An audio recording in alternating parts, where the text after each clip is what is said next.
कहानी बोलने वाली गुफा। एक जंगल में शेर खान नामक शेर रहता था। एक दिन वह शिकार की तलाश में दूर निकल गया। शाम हो चुकी थी, कोई शिकार हाथ नहीं लगा था। ऊपर से वह थक कर चूर हो चुका था। तभी उसे एक गुफा दिखाई पड़ी। वह गुफा के अंदर चला गया। गुफा खाली थी। शेर ने सोचा, अवश्य यहाँ रहने वाला जानवर बाहर गया है। रात होते होते वह गुफा में वापस जरूर आएगा। ऐसा करता हूँ, तब तक यहीं रुक कर बैठता हूँ। जब वह जानवर आएगा तो उसे मारकर खा जाऊंगा और अपनी भूख मिटाऊंगा। वह गुफा में एक कोने में छुपकर बैठ गया। वह गुफा एक गीदड़ की थी।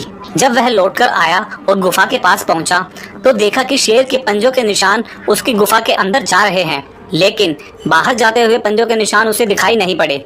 वह समझ गया कि गुफा में कोई शेर गया है। उसे यह भी संदेह था कि वह अभी अंदर ही बैठा हुआ है। यह पता लगाने कि शेर गुफा में बैठा है या नहीं, उसने एक युक्ति निकाली। गुफा के द्वार पर खड़ा होकर वह तेज आवाज में बोला, मित्र, मैं वापस आ गया हूँ। तुमने कहा था कि मेरे वापस आने पर तुम मेरा स्वागत करोगे, लेकिन तुम तो चुप हो। क्या बात है? तुम कुछ बोल क्यों नहीं रहे हो?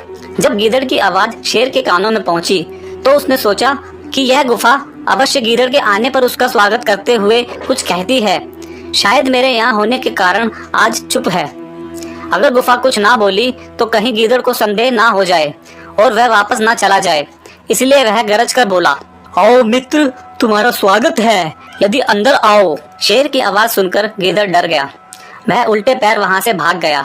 इधर शेर बहुत देर तक गीदड़ के अंदर आने की प्रतीक्षा करता रहा, लेकिन सब व्यर्थ रहा। अंत में उसे समझ आ गया कि गीदड़ उसे मूर्ख बनाकर भाग गया है।